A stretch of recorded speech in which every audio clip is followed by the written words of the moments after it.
Are the undeniable facts. There are 25 to 30 U.S.-funded biolabs in Ukraine.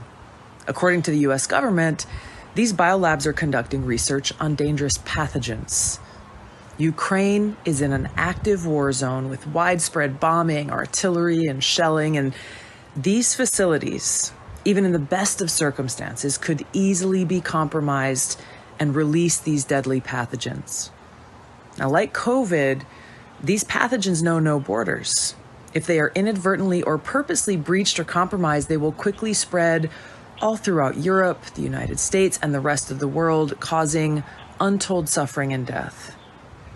So in order to protect the American people, the people of Europe, the people around the world, these labs need to be shut down immediately, and the pathogens that they hold need to be destroyed.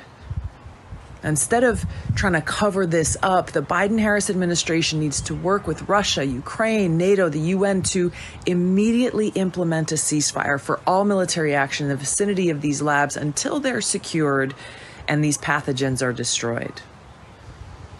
Now, in addition to all this, the U.S. funds around 300 biolabs around the world who are engaging in dangerous research, including gain of function, similar to the lab in Wuhan, where COVID-19 may have originated from.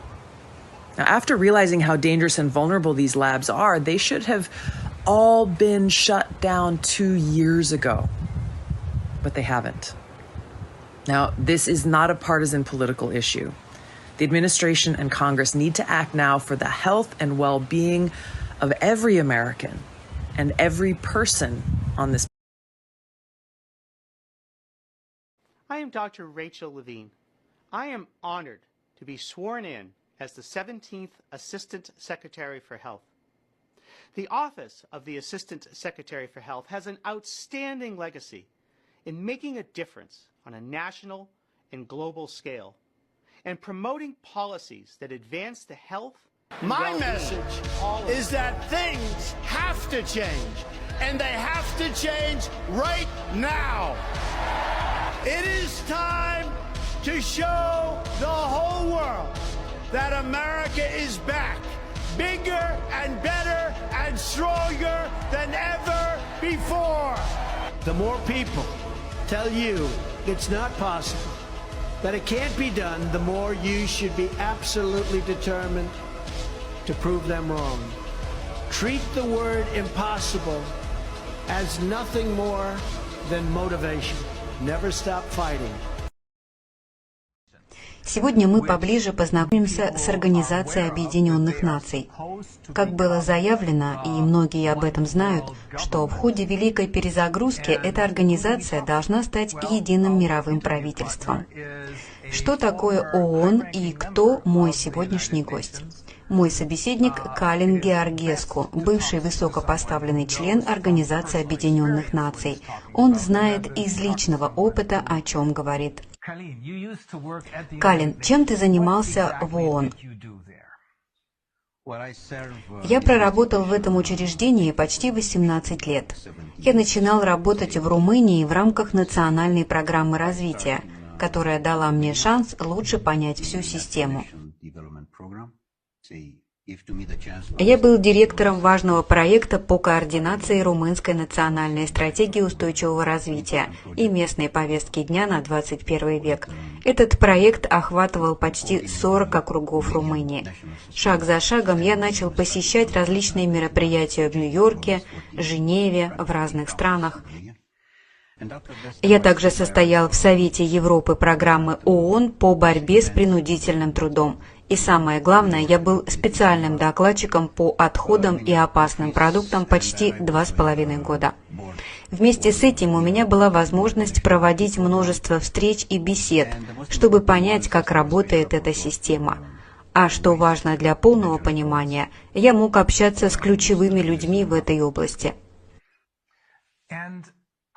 Как вы попали в ООН? Это было сознательное решение о вступлении, чтобы помочь людям жить лучше? Или вас пригласили? Хороший вопрос. Я был абсолютно уверен, что ООН – это фантастическое учреждение, способное помогать людям, улучшать их благосостояние, делать их жизнь лучше, способствовать гармонии с природой и защищать окружающую среду и прочее. Я занимался этим и раньше, у меня был подобный опыт работы, поэтому я пришел в ООН, чтобы, скажем, стать специалистом в области устойчивого развития. Только со временем я узнал, как на самом деле обстоят дела, ведь только на практике ты понимаешь, какова реальность. Реальность исходит не из кабинетов, не из газет и не из телевизора, а от земли. Я знаю, что самая важная часть этой игры состоит в том, что природа, Бог, Вселенная дают нам все, что нам необходимо. Абсолютно все. Земля может покрыть все наши потребности, но невозможно покрыть нашу жадность. Эта жадность исходит не от большинства людей, она свойственна лишь небольшой кучке. Сегодня их называют глобалистами, но, по-моему, вернее сказать, что сейчас идет борьба между суверенитетом и глобализмом. И главная причина – это олигархи, мультимиллиардеры. Мировая олигархическая система. Это самое главное. Организация Объединенных Наций – это мост или платформа, с помощью которой олигархи контролируют мир. Олигархи – это те, кто встречаются раз в год в Давосе? Конечно, повестка дня ООН на 2030 год – это повестка дня Давоса. Я подчеркну здесь важный момент. Оба они НПО, неправительственные организации. Когда я был на этом форуме, меня интересовал вопрос, почему в этом маленьком городке Давосе, где в зимнее время так много туристов-лыжников, практически вся полиция стянута к этому форуму, то есть государственная полиция использовалась для защиты неправительственной организации. Это первое. Второе. Когда ты оказываешься внутри и видишь все эти выступления, интервью, разговоры, я бы сказал, что все это находится под тотальным контролем. В каком-то смысле это просто театр. Все срежиссировано. Пришли артисты и сыграли шоу. Все решения принимаются на заднем плане. Например, что получилось со Швабом, когда он сказал «У вас не будет ничего, и вы будете счастливы». Он потерял конец предложения. На самом деле фраза звучит так: «У вас не будет ничего, что будет у нас». Это было главным моментом. Повестка дня ООН совпадает с повесткой дня Давоса. ООН была основана в 1945 году с единственной целью – сохранять мир. На самом деле все дискуссии там были о войне.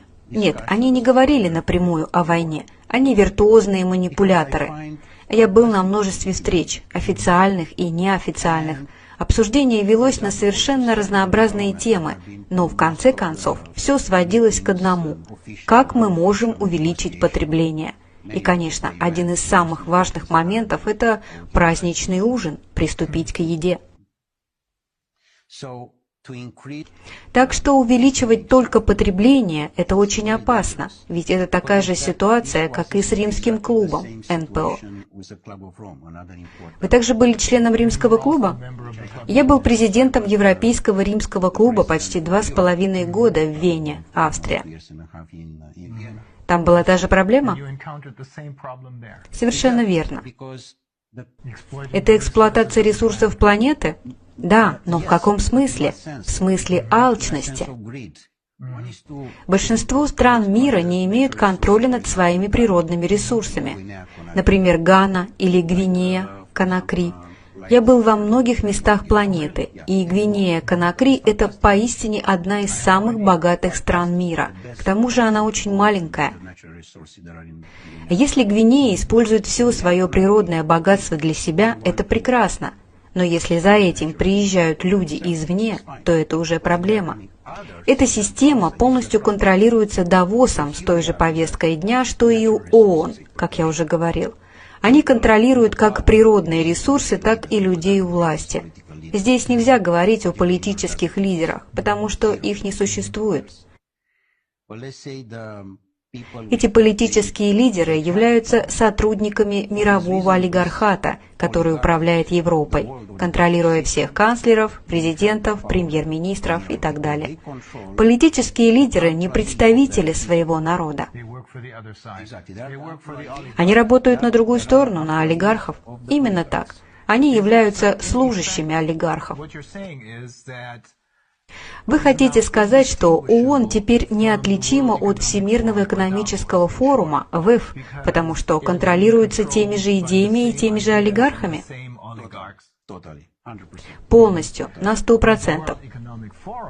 А ВЭФ, в свою очередь, создает своих лидеров, которые затем избираются нами в рамках программы «Молодые глобальные лидеры». В этом вся суть. Людей, которые работают в ООН, проверяют на политкорректность. Вы должны быть на 100% политкорректны. Если это не так, вас не возьмут. В то же время они создают оппозицию, иначе слишком опасно быть только на одной стороне. Плюс они пытаются контролировать вас через зарплату. Это большие деньги? Именно так. Они предлагают сотрудникам разнообразные вещи, и это все бесплатно. Транспорт, рестораны и прочее. Все вам доступно. Это значок ООН. Он позволяет вам чувствовать себя кем-то важным, несравнимым с обычными людьми. Они не только делают вас богаче, но и позволяют чувствовать свое превосходство над другими людьми. Они вкладывают деньги в манипулирование сознанием людей. Как только сознание поддается обработке, люди продают свою душу, и все кончено. Так что, если они, возможно, и начинали с добрыми намерениями, то выбирают людей, которые полностью соответствуют и готовы продать свою душу. Верно. Начало было идеальным. Еще раз. Это отправная точка ООН, отправная точка Римского клуба, отправная точка масонства. Давайте будем реалистами. Они сделали много хорошего. В чем причина, что Моцарт стал масоном? Потому что он хотел работать на благо общества, на благо людей. Так что же случилось? Почему они все сошли с рельсов? Они проникают к разным людям, чтобы контролировать все хорошее. На самом деле им не нравится быть чем-то хорошим и положительным, красивым. Им нравится только черная, целая система контроля. Другими словами, Дарвин сообщил нам, что мы произошли от животных. Эти новые Дарвины сообщили нам, что мы произошли от роботов. И вот мы уже обсуждаем трансгуманизм. Как они могут навязать это человечеству? Это происходит, когда люди полностью верят, что это международная система, которая находится где-то там наверху, заботится о нас. Но это только если вы принимаете то, что они говорят. Это неправильно. Они пытаются диктовать нам все, что касается нашего здоровья. Как кто-то может так диктовать мне? Это еще одна НПО, частная организация. Всемирная организация здравоохранения – это просто еще одна НПО. Никто никого там не избирал. Нет, и их только назначают. Обычно они назначают только тех людей, которые являются абсолютными рабами в их глазах. Они являются частью системы, где босс платит. Вот, Райнер, в чем заключается важный момент. Большая часть человечества понимает, что все обсуждения в Давосе ведут к цели контролировать финансовую банковскую систему. Ситуация, в которой мы сегодня оказались со всеми этими драматическими российско-украинскими событиями, демонстрирует, что так не получается. Вопрос в том, где находятся природные ресурсы. Ведь Россия – это страна с огромными природными ресурсами, а они не хотят, чтобы это у них было. Они не хотят, чтобы другая страна сама распоряжалась своими природными ресурсами. Они хотят это контролировать. Посмотрите на Африку. Я очень хорошо знаю этот континент. Я провел там почти 8 лет в различных миссиях. Наверное, это самая красивая часть мира. Там нет свободных стран. Гвинея-Конакри, благодаря своим ресурсам, могла бы быть жемчужиной планеты. Маленькая, богатая, фантастически красивая. На самом деле, рабство никуда не исчезло. Оно обрело силу, как никогда прежде. Но рабовладельцы теперь другие. По сути, именно олигархи контролируют Организацию Объединенных Наций. Именно поэтому не существует правильных политических кампаний. Это полный контроль. Они ставят именно нужных им людей. Настоящих выборов больше нет? Нет, выборов больше не существует. Они знают, как манипулировать духом, разумом людей, чтобы они голосовали именно за то, что им нужно. Ситуация с Трампом была удивительная. Это невероятно. Все пошло не по плану. Это место должна была занять Хиллари Клинтон. И процесс, который мы сейчас имеем со всей этой пандемией и ложью, должен был начаться в 2016 году, а в 2020 катастрофа с продовольствием и водой, и в итоге достижение их целей к 2025 году. Но все пошло не так, и план немного изменился. Но у них ничего не получится, это ясно. Система почти не работает. Но сейчас наступают последние мгновения, и мы все должны набраться смелости и сказать «нет». Это важно, Райнер, я видел это среди своих коллег. Все, сверху донизу, все послушные рабы. У них нет права сказать «нет». Сотрудник ООН знает, что в конце месяца кто-то нажмет на кнопку, и на его счет упадет несколько тысяч долларов.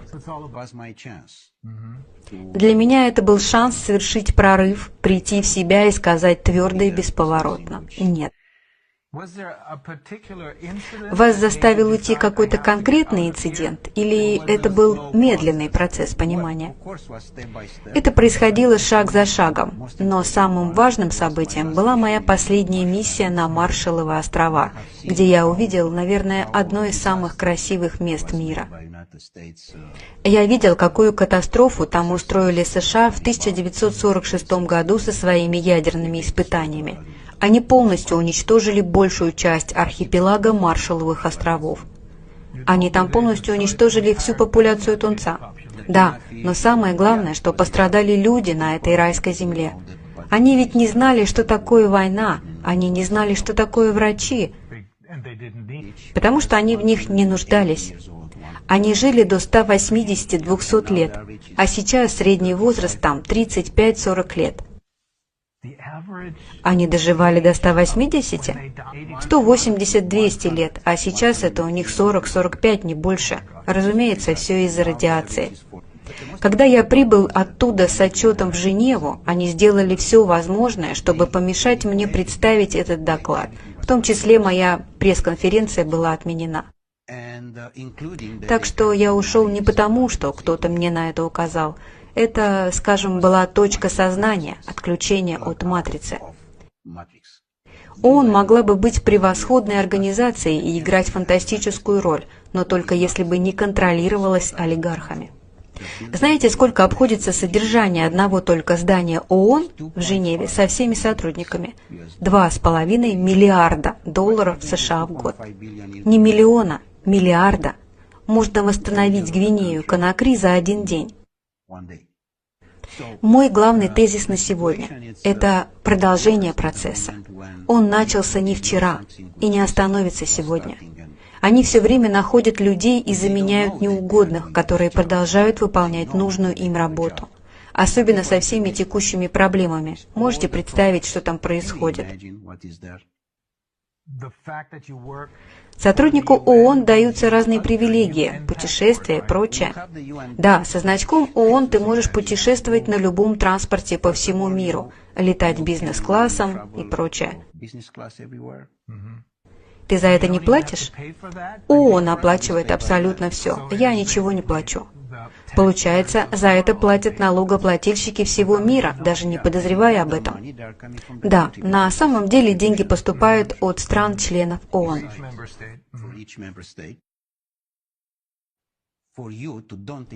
Они следят за тем, чтобы вы не могли наслаждаться жизнью, потому что как только вы начнете наслаждаться жизнью, вы окажетесь не в том направлении, в котором они хотят. Они не хотят, чтобы у вас были чувства. Они не хотят, чтобы у вас была любовь. Как только у вас появляется любовь, а это самая мощная вещь, которую нам дает Вселенная, вы больше не нужны им. Значит, в их глазах вы не правы, и должны немедленно замолчать. Вы просто должны быть роботом, который уважает их и работает на их цели. Большинство людей работают на них, не для себя, не для своей собственной страны. Как правило, те, кто идет в политику, ни о чем не имеют понятия. Спросите его, чем ты занимаешься? В принципе, это относится ко всем политикам, избранным за последние 30 лет. До этого, возможно, было по-другому. У них есть такая возможность благодаря их программе «Молодые глобальные лидеры» и влиянию Всемирного экономического форума на ООН держать их полностью под контролем. Это влияние позволило им проникнуть во все слои общества со своими марионетками. Абсолютно верно. Страха не должно быть, только мужество. Сегодня у человечества есть шанс все изменить и пробудиться. Это шанс пересмотреть свою жизнь таковой, какой ее задумал Творец для каждого из нас. В противном случае человечество исчезнет. Сейчас они подошли к теме изменения климата и углеродного кредита, к тому, чего не существует. И все это из-за денег, это манипуляция. Этой темой они создают для себя еще больше денег из пустоты, просто обманывая людей этим изменением климата, которого не существует. Они придумали это не только для того, чтобы вменить человеку чувство вины, но и посеять страх. Страх – это основной их инструмент среди прочих. В тот момент, когда ты управляешь человеком эмоцией страха, ты главный. Они контролируют это, потому что знают, что у людей нет сил понять, кто они такие. Это была их самая важная инвестиция в мире. Обществу не нужно, чтобы вы были мудрыми, потому что если вы мудры, вы будете стремиться к свободе. Обществу не нужно, чтобы вы были свободными, потому что если вы свободны, у вас будут вопросы. Вы будете бунтарем, вы будете львом, а им это не нужно. Им нужны угодники, им нужны овцы. Все эти олигархи связаны с системой педофилии. Мы знаем, что каждый год исчезает более 8 миллионов детей. 8 миллионов – это все население Австрии. One of the biggest controversies surrounding your candidacy is your stance on childhood vaccines. Nearly every scientific and medical organization, including the CDC, the FDA, the AMA, the American Academy of Pediatrics, all say you're wrong on this issue. This leads us to our very first question from our audience. It's Dr. Tariq Butt, who specializes... I would ask you one thing. On what issue? On childhood vaccines. What about them? And whether they ever cause autism or damage kids. They all say these vaccines have saved millions of lives. They never damage kids. I don't think anybody has said they never have. There might be a child here, but overall, all those organizations say vaccines are safe and have saved millions and millions of lives. But let's get to our audience question from Dr. Butts. Good evening. Eradication of chickenpox and polio from the U.S. and many parts of the world is a direct result of regular vaccines. Measles, mumps, rubella, and many diseases are preventable, and there is little to no evidence of these diseases in vaccinated population. Your vaccine stance is dangerous to the health and well-being of millions. Medical experts are deeply concerned about your message. How can we help you to come to the side of science? What was the question? How can you help me come to my senses? No. No. Side of science. You are a very smart person. Okay, so, I think most people don't know what my stance is on vaccines. I've never been anti-vaccine. And I've said that hundreds and hundreds of times, but it doesn't matter. Because that is a way of silencing me. Using that pejorative to describe me is a way of silencing or marginalizing me. My position on vaccines, I think, virtually every American would agree with my stance on vaccines, which is that vaccines should be tested like other medicines. They should be safety tested. And unfortunately, vaccines are not safety tested. They're not, of the 72 vaccine doses now mandated, essentially mandated, they're recommended, but they're really mandated, for American children. None of them, not one, has ever been subject to a pre-licensing placebo-controlled trial. Yes, they have. No. Yes, they have. Okay, let me just say something. Dr. Fauci and many other people for many years said this, that Bobby Kennedy, when he says that, is wrong. So I met with Dr. Fauci in 2016, and I agreed to go on Trump's Vaccine Safety Commission, and I was with Aaron Siri and Lynn Redwood and a number of other people, and we said to him, can you show us one test from any vaccine, pre-licensing safety test? And he said, I'll send it to you. I can't find one now. He never did. So we sued him. Aaron Siri and I sued HHS. And after a year of litigation and stonewalling, they said that they could not provide a single safety study for any vaccine that is on the childhood schedule, pre-licensing safety study. So anybody who wants to read that can go to the Children's Health Defense website, and you can read HHS's admission that not a single one has ever been safety tested pre-licensing. Now, what I've said is other medicines are required to do that, and we should have to do that for vaccines. If I'm wrong, show me the test, show me the study. You won't be able to, because there are none. That means that we don't know what the long-term risks are, the risk profile. Starting on day one, we will end Kamala's war on American energy, and we will drill, baby drill. We're going to drill, baby drill. That's going to bring down prices of everything because energy brought it up. We're going to terminate the Green New Scam. It's called the Green New Deal. It's a scam. We took almost $10 trillion for nonsense, for absolute nonsense. We'll do bridges, we'll do roads, we'll do things that we need, but we're not going to be spending it or wasting it stupidly and have China laugh at us. In the meantime, they're building a coal plant every week, but now I hear it's 2 coal plants a week, and we're dying for energy. We don't have energy. Germany, as you know, went a little bit like us, and that was the end of Angela because their whole economy crashed, and their new government is building coal plants all over the place. They're building brand new coal plants, nuclear plants, and other things because Germany was going to fail. So why are we following these countries that tried it and failed, and they're smart countries? They tried it, they failed. Why are we doing this? Why aren't we creating great energy plants, great sources of energy, instead of playing this game with wind that is ruining everything, killing all your birds, destroying the fields, all these gorgeous fields. You got windmills all over the place, and you have birds. You want to see a bird cemetery? Just go under a windmill. You see thousands of birds dead. The bald eagle, if you kill an eagle, they put you in jail for years. And yet these windmills knock them out like nothing, and nothing happens to the people. Now, it's a green scam. It's a shame. Look, I'm all for clean energy. I want clean water. I want clean air.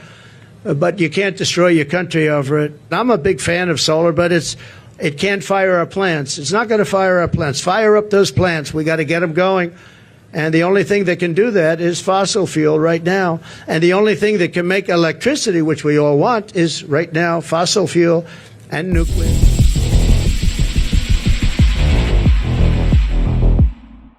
During a football match between Israeli team Maccabi and Dutch club Ajax held in Amsterdam, Israeli fans and one of the players refused to observe a minute of silence for the flood victims in Spain. Instead, they chanted "Death to Arabs." After the game, they went through the streets shouting anti-Arab war chants, ripping down Palestinian flags, and destroying property. The locals responded in force. Several Israelis were beaten.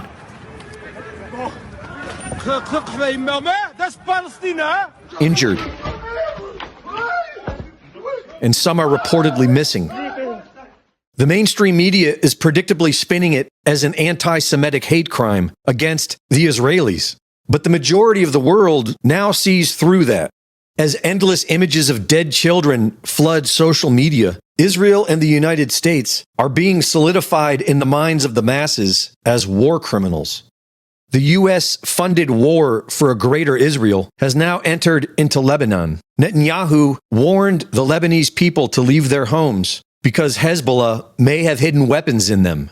It placed rockets in your living rooms and missiles in your garage. Those rockets and missiles are aimed directly at our cities, directly at our citizens. To defend our people against Hezbollah strikes, we must take out those weapons. Now, starting this morning, the IDF has warned you to get out of harm's way. I urge you, take this warning seriously. And he even promised that they could return to their homes.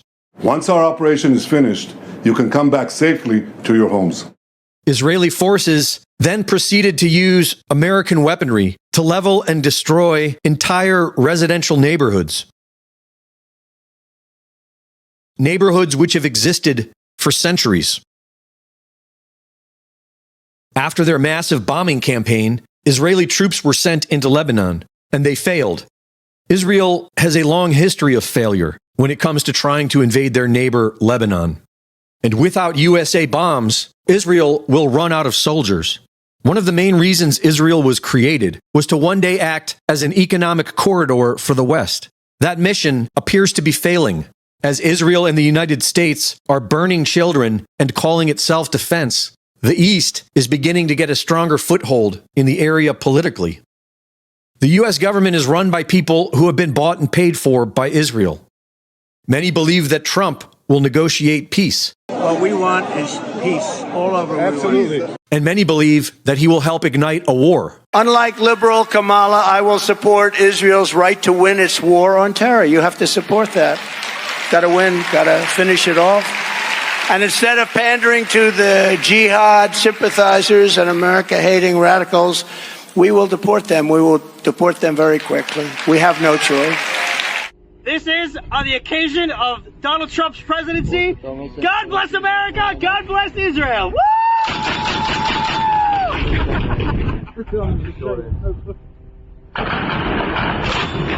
The fastest way to ignite an all-out war between the East and the West would be for the U.S. and Israel to invade Iran. And if resetting the world currency is the catalyst for all of this madness, then a world war would serve as a useful cover story for the history books. Reporting for InfoWars, this is Greg Reese.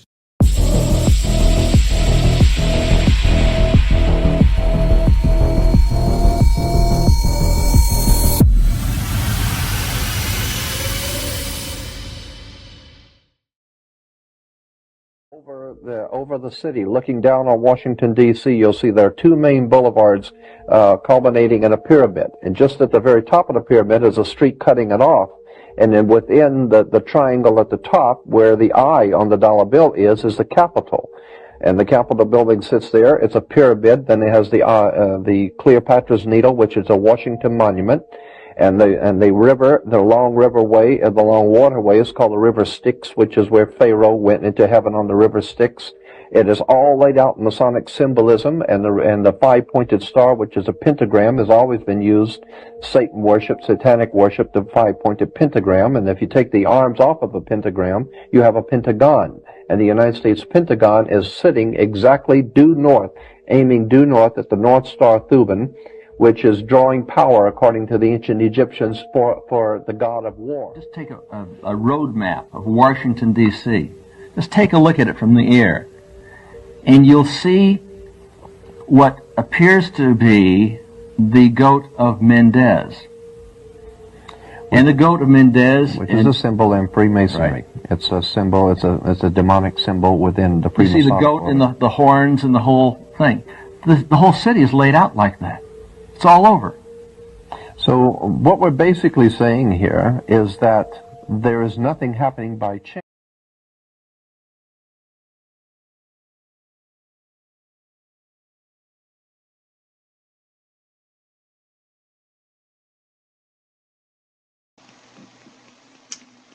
Hi, it's Dana Horchowski. It is October the 9th, 2009.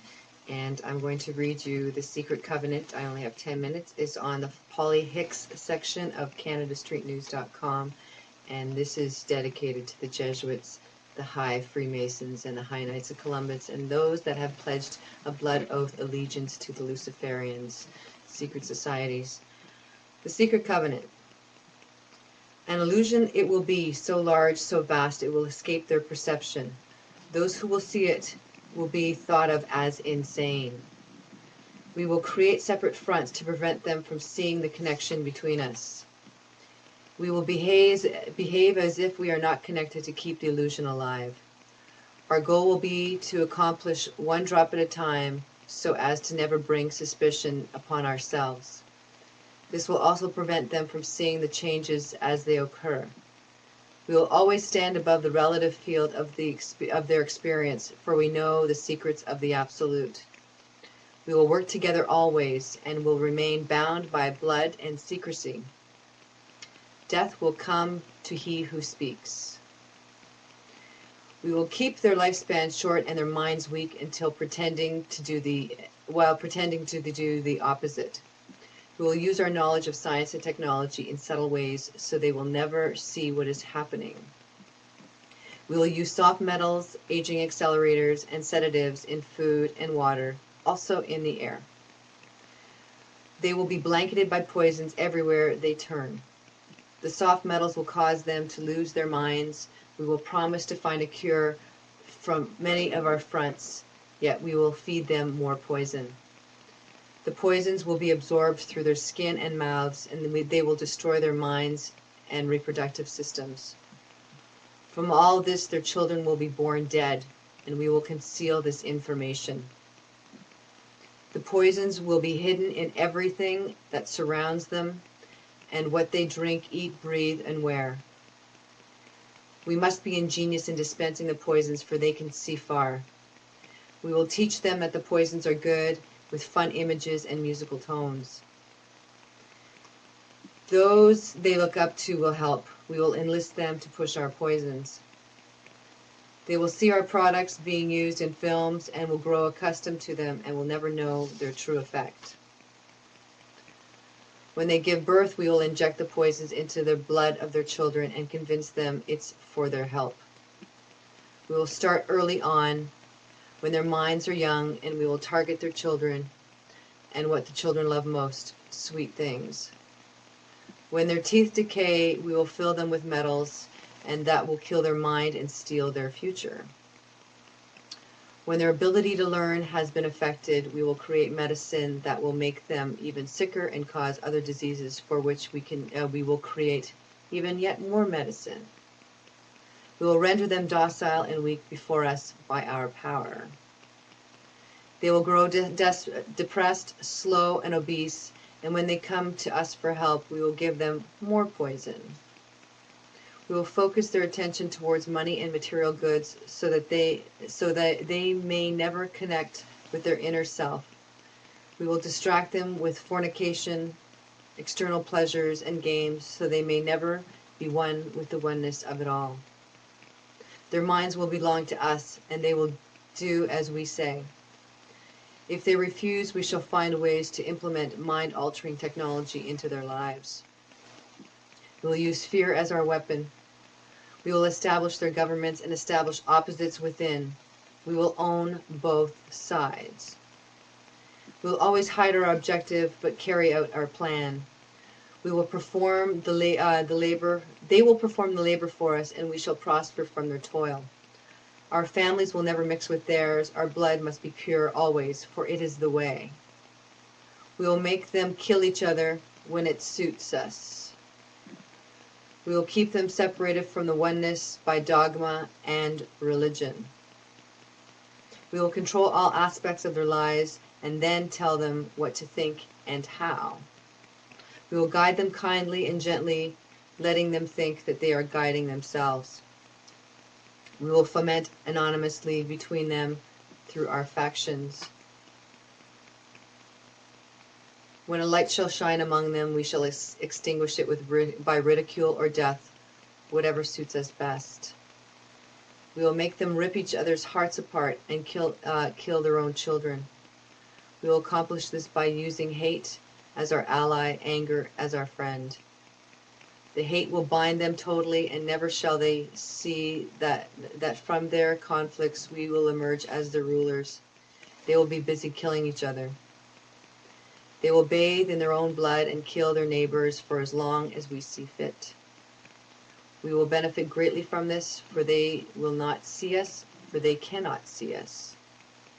We will continue to prosper from their wars and their deaths. We shall repeat it over and over until our ultimate goal is accomplished. We will continue to make them live in fear and anger through images and sound. We will use all the tools we have to accomplish this. The tools will be provided by their labor. We will make them hate themselves and their neighbors. We will always hide the divine truth from them, that we are all one. This they must never know. They must never know that the color is an illusion. They must always think they are not equal. Drop by drop, we will advance in our goal. We will take over their land, resources, and wealth to exercise total control over them. We will deceive them into accepting laws that will steal the little freedom that they will have. We will establish a money system that will imprison them forever, keeping them and their children in debt. When they shall band together, we shall accuse them of crimes and present a different story in the world, for we shall own all the media. For we will use our media to control the flow of information and their sentiment in our favor. When they shall rise up against us, we will crush them like insects, for they are less than that. They will be helpless to do anything, for they will have no weapons.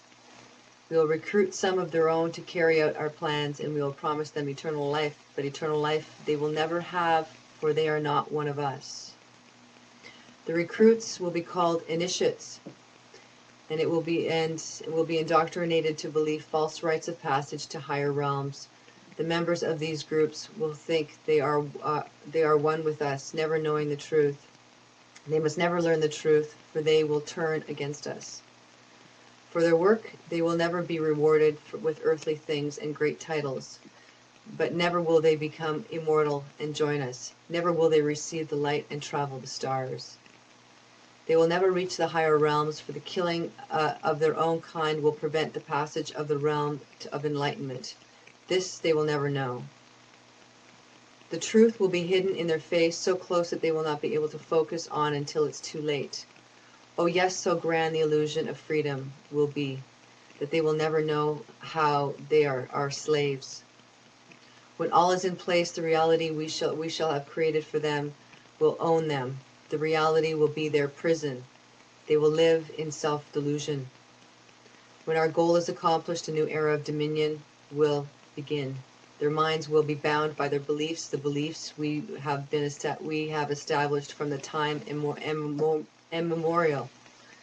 But if they ever find out that they are our equal, we shall perish then. This they must never know. If they ever find out that together they can vanquish us, they will take action. They must never ever find out what we have done, for if they do, they shall have no place to run. For we shall have no place to run, for it is easy to see who we are once the veil has fallen. Our action will have revealed who we are, and they will hunt us down, and no person shall give us shelter. This is the secret covenant by which we shall live the rest of our present and future lives. For this reality will transcend many generations and lifespans. This covenant is sealed by blood, our blood, we the ones who from heaven to earth came, the fallen angels. This covenant must never ever be known to exist. It must never ever be written or spoken of, for it is the consciousness that will release the fury of the prime creator upon us, and we shall be cast to the depths from whence we came and remain there until the end of time, of infinity. You guys can go to the abyss 1,000 years. You're the evil Jesuit dragon race. And, as a medical doctor, an internist and cardiologist, I am seeing patients every day, every minute with vaccine injuries and disabilities, sadly reporting the deaths to the VAERS system. And we have, it's a tweet out today by Edward Dowd that where the extrapolation is we could be close to 600,000 Americans who have died with the COVID-19 vaccine, and having two presidential candidates, post World War II, not recognize that a war went on, just like, we didn't have World War II. So, and even J.D. Vance on his Joe Rogan interview said, quote, we're not allowed to talk about it. I thought that was an interesting reveal there. But, I've called just as a doctor who's, is published on vaccine safety as anybody in the world, and I'm seeing patients real time, I've made the call in the U.S. Senate in 2022. The World Council for Health also formally called in 2022 in the Association of American Physicians and Surgeons. These are both physician-led, evidence-based, consensus-driven organizations that have called for the COVID vaccines to be removed off the market. And the reason why this is so important is that the group of individuals who effectively are forced to take this now are children, because it's on the CDC ACIP schedule. And in many states like yours, Shannon, there is really no way out of it. There's no way religious out or medical exemption. So the kids are accumulating dangerous messenger RNA and spike protein. We have no understanding of how bad the cumulative toxicity is going to be for the children. Now, adults are not taking the shots. It's very important. CDC data indicate, at least through April of this year, it's like 1.6% of people taking shots. Even nursing home workers, based on a study we have out on Courageous Discourse, 10% of nursing home workers have taken a shot. Now, there's no one's taking it. And so it's certainly unfair that the children are forced to take it, and extremely dangerous. So I think job one for MAHA is, and because HHS won't do it, the FDA won't do it, the CDC won't help at all, and the vaccine companies aren't doing it. This is something that must be an executive order on day one to remove all COVID-19 vaccines from the market. COVID-19 vaccine recall is such a high priority compared to the other public health concerns we've discussed, which are essentially have been worked on for years. The COVID-19 vaccines have been a 4-year debacle. They have to go as priority number one.